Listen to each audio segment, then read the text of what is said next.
Good morning, students. Class 4th. Today we are going to discuss the next topic from which we are going to continue today in this session, that is chapter 8. I have already told you that we have skipped the chapter 7 and chapter 6 is not in your syllabus, that is deleted in your syllabus. So let us continue with 8th chapter, PowerPoint.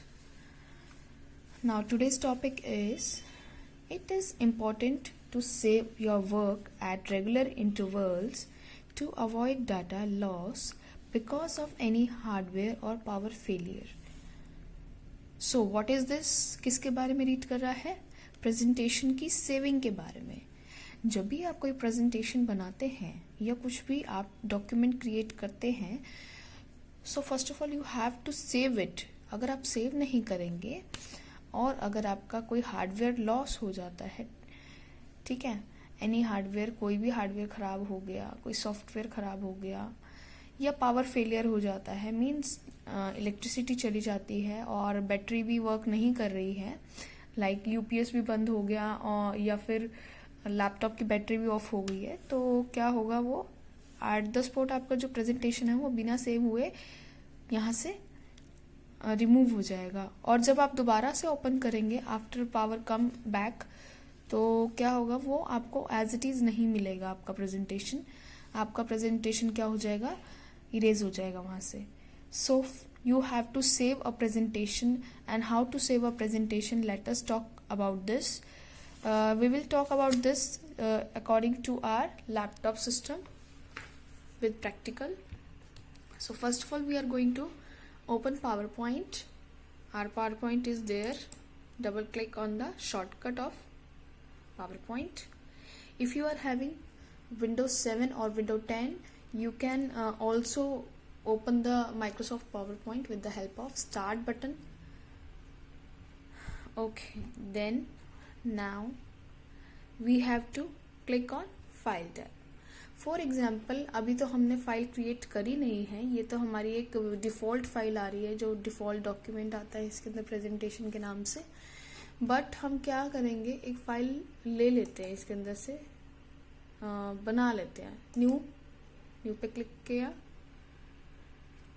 For example मैं एक template ले लेती हूँ. इसमें से templates होते हैं जो बने बनाए आपके टैम्पलेट्स रखे होते हैं, या फिर हमने रिसेंटली यूज़ किए हुए. ये तो वो है जो रिसेंटली यूज़ किए, मीन्स मैंने अभी किसी और क्लास में ये यूज़ किया था, तो यहाँ आ गया रिसेंटली यूज़ में.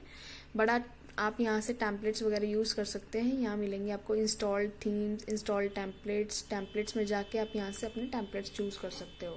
देखिए मैंने यहाँ क्लिक किया और मैंने इसको डबल क्लिक कर दिया. सो यू कैन सी कि मेरा जो लेआउट है वो चेंज हो गया और मैंने एक बनी बनाई टेम्पलेट ले ली है, बनी बनाई एक स्लाइड ली है जिसको हम क्या बोलते हैं, template. This is a slide which is already built in, so it is called template. So now we can make a change. देखो अब प्रेजेंटेशन बनाने का इतना टाइम अगर हम यूज करेंगे तो प्रेजेंटेशन बनाने में तो बहुत टाइम लगता है. हम टेम्पलेट को ही यूज़ कर लेते हैं और टेम्पलेट के अंदर इसका डिज़ाइनिंग, कुछ एडिटिंग कर लेते हैं, फॉर्मेटिंग, और फिर इसको सेव करेंगे. ठीक है, तो इंसर्ट में जाके मैं इसके अंदर कोई शेप ले लेती हूँ. शेप ले ली. फॉर एग्जाम्पल मैंने ये स्माइली वाली शेप ले ली. ठीक है, और मैंने यहाँ शेप को ड्रॉ कर दिया. इस तरह से मैंने इसको एक्सट्रैक्ट कर दी शेप की साइज. ठीक है, इंक्रीज करके. और अब जब मैं इसको जैसे कि सेव करूंगी, अगर मैं इसको सेव नहीं करती तो आपकी जो शेप ड्रॉ हुई है, आपने जो भी फॉर्मेटिंग करी है, तो वो सेव नहीं हो पाएगी. या आपने कोई भी स्लाइड दोबारा से न्यू स्लाइड बनाई है और अगर आपने उसको सेव नहीं किया तो क्या होगा, वो आपका रिमूव हो जाएगा सारा formatting. So we have to save that. Save के लिए आप कहाँ जाएंगे, फाइल टैब पे. Yes, this is our file tab. So we have to click on save.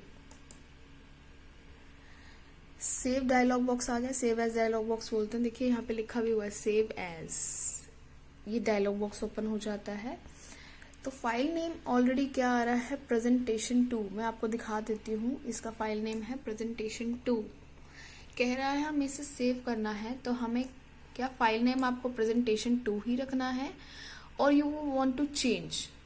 तो मैं तो चेंज करना चाहती हूँ, तो मैं क्या करूँगी, इसको क्या कर दूँ, बैकस्पेस करते ही सारा यहाँ से इरेज हो गया फाइल नेम, क्योंकि सिलेक्टेड फॉर्म में था तो एक ही बार में हो गया।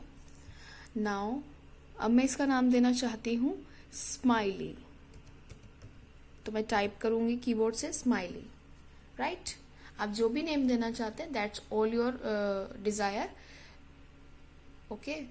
तो अब आपको क्या करना है, सेव बटन पे क्लिक करना है। अगर आप सेव बटन पे क्लिक नहीं करेंगे तो आपकी फाइल सेव नहीं होगी स्माइली के नाम से। Now you can change, now you can observe the change that our file name is now smiley, right, and it is saved now. अगर अब हमारा पावर फेलियर हो जाता है हमारे लैपटॉप के अंदर, अगर हार्डवेयर का कोई लॉस हो जाता है तो भी इसको खोलने में प्रॉब्लम आएगी, ठीक है। अगर जैसे मॉनिटर स्क्रीन ही खराब हो जाती है या कुछ हो जाता है तो आप कैसे इसको यूज करेंगे। So this was our saving a presentation, ठीक है। इस तरह से आप सेव करेंगे। ये कह रहा है the presentation will be saved with the name my presentation. इसने माई प्रेजेंटेशन के नाम से सेव किया है और एक्सटेंशन दिया है .pptx। एक चीज याद रखना, प्रेजेंटेशन के लिए यानी कि पावर पॉइंट की अगर कोई प्रेजेंटेशन बनती है तो उसका एक्सटेंशन ऑलवेज क्या एक्सटेंशन रहेगा, .pptx, पावर पॉइंट फाइल, ठीक है। इसका एक्सटेंशन होता है पावर पॉइंट, एक्सटेंशन का शॉर्ट फॉर्म होता है PPTX। पावर पॉइंट फाइल को अगर आपको कोई सेव करना है या प्रेजेंटेशन सेव करना है, दोनों एक ही बात है, तो आप .pptx यूज करते हैं, ठीक है। Now closing and exiting a presentation. अगर आपको कोई प्रेजेंटेशन क्लोज करनी है या एग्जिट करनी है, क्लोज और एग्जिट में डिफरेंस होता है। क्लोज से क्या होता है, जब भी आप क्लोज करते हो तो प्रेजेंटेशन विल बी क्लोज। जैसे कि मान लीजिए आपकी एक से ज्यादा प्रेजेंटेशन ओपन है और आप चाहते हैं कि मैं प्रेजेंटेशन को, जो मेरी प्रेजेंटेशन मैंने 3-4 खोल रखी हैं एक के ऊपर एक, जैसे प्रेजेंटेशन 1 थी, 2, 3, 4 मैंने और भी ओपन कर रखी हैं। तो मैं मान लीजिए मैंने प्रेजेंटेशन 4 और 3 क्लोज करनी है, तो क्लोज करने के लिए जस्ट मुझे क्या करना होगा, पावर पॉइंट की विंडो को तो क्लोज नहीं करना, बट मुझे क्या करना है, उस प्रेजेंटेशन को क्लोज करना है। तो क्लोज करने के लिए आपको क्या करना पड़ेगा, फाइल टैब पे जाके क्लोज ऑप्शन, ठीक है। इससे क्या होगा, आपकी जो जैसे मैंने यहाँ पे 2 पावर पॉइंट प्रेजेंटेशंस खोल रखी है। अभी आपने देखा था प्रेजेंटेशन 2 भी आ रही थी और उससे पहले प्रेजेंटेशन 1 थी।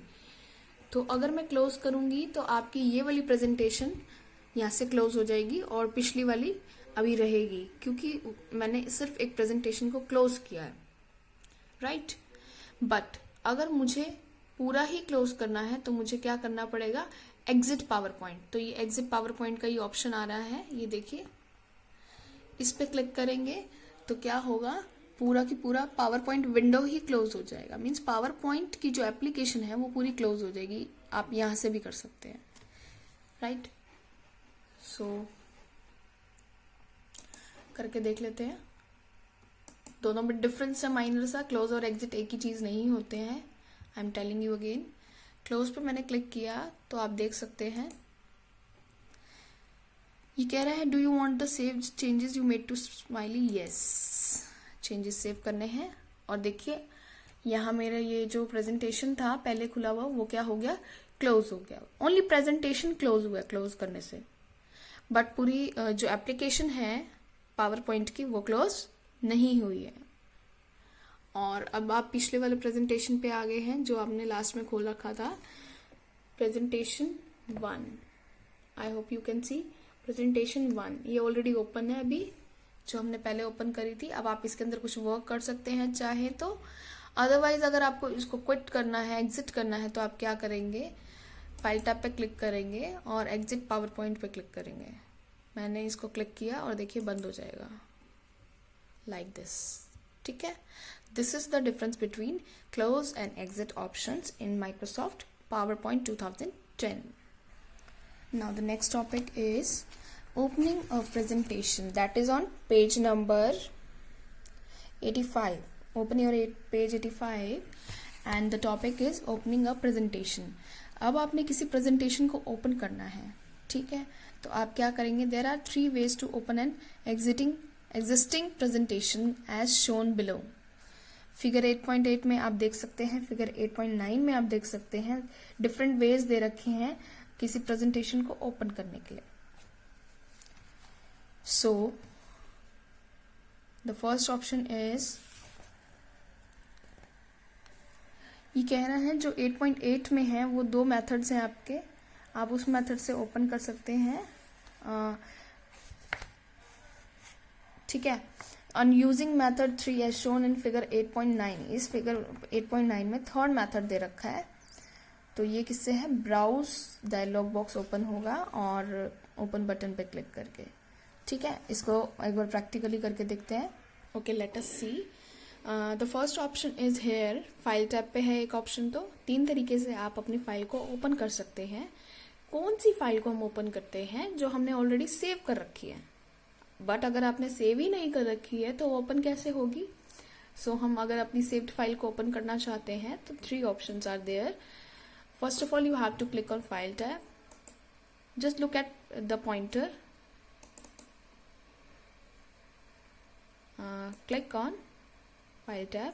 Now there is an open option. यहाँ से आप ओपन कर सकते हैं. ओपन पे क्लिक किया और ये ओपन डायलॉग बॉक्स आ गया. देखिए यहाँ ओपन लिखा है, डायलॉग बॉक्स ओपन हो गया.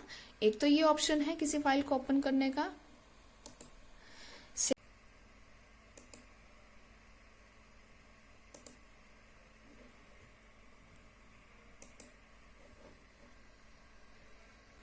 तो मैंने इसको क्लिक किया, ये आपका ओपन ऑप्शन है. ये आप CTRL+O से भी क्लिक कर सकते हैं. Ctrl+O. तो Ctrl+O से करेंगे आप ओपन. ये भी एक ऑप्शन है. एंड फोर्थ ऑप्शन जो मैं आपको बुक में से बता रही हूँ वो फिगर 8.9 के अंदर जो है वो है आपका होम टैब पे जाके न्यू स्लाइड पे इस ड्रॉप डाउन पे क्लिक करें, इस एरो पे. और यहाँ एक ऑप्शन आ रहा है रीयूज स्लाइड्स. मीन्स आप स्लाइड्स को रीयूज कर सकते हो. मैंने इस पे क्लिक किया.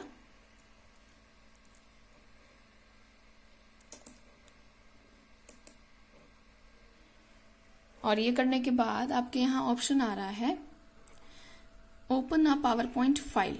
आपको इसको सिलेक्ट करना है, सेकंड ऑप्शन को. मैंने क्लिक किया और ये देखिए आपका फिर से क्या आ गया, आपका ओपन डायलॉग बॉक्स, जिसको ब्राउज भी बोलते हैं. ब्राउज में भी ओपन कर सकते हो आप फाइल को, ठीक है. यहाँ फाइल नेम टाइप कर लीजिए या यहाँ पे फाइल्स हैं आपकी. मैंने 2 फाइल्स बना रखी हैं, आर और स्माइली के नाम से. तो हम इसको ओपन करके देख लेते हैं. तो मैं आर वाली फाइल ओपन करके देखती हूँ. आर, या तो डबल क्लिक कर लो या फिर इसके ऊपर सिंगल क्लिक करके और ओपन बटन पे क्लिक कर ले. हमारी पुरानी फाइल हमने ओपन कर ली है, आप देख सकते हैं. इस तरह से आप अपनी कोई भी सेव्ड फाइल जो पहले की सेव की हुई हो तो आप उसको ओपन करके देख सकते हैं. और ओपन हम किस लिए करते हैं? एक तो व्यू करने के लिए कि हमारी फाइल कैसी बनी है, हमें किसी को दिखाना है तो उससे पहले हम एक रिव्यू ले लेते हैं. और या फिर हम फाइल किस लिए ओपन करते हैं? ताकि अगर हमने उसमें कोई चेंजेस करने हैं दोबारा से अपने प्रेजेंटेशन में तो आप चेंजेस कर सकते हैं, ठीक है. So this is the opening a presentation topic over. Now next is adding a new slide. And this topic we will do in next session. Till then you have to read out from your book. And if you remember कि मैंने आपको ये बोला था quick view, tips and tricks, इस type के जो ये लेट्स नो मोर के बॉक्सेस हैं ये आप ज़रूर रीड करेंगे. इसके अंदर इंपॉर्टेंट नोट्स होते हैं चैप्टर के regarding. And book reading it's very compulsory. Book reading ज़रूर लेंगे आप स्टेप वाइज.